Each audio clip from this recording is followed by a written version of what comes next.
Ready, set, we're ready. Hey guys, welcome back for another video, and today we're going to be erupting a volcano.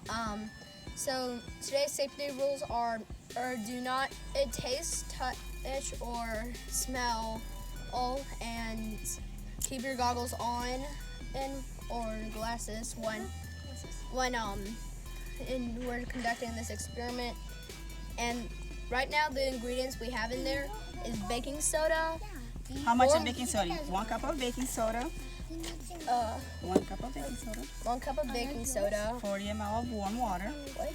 40 milligrams. Milliliters of water. And then awesome. 6 drops of red food dye. And then 5 drops of liquid soap.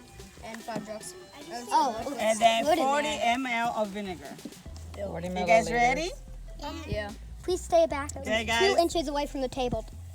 Will this overflow? We'll put. Woo! Isn't that pretty cool? That came out randomly.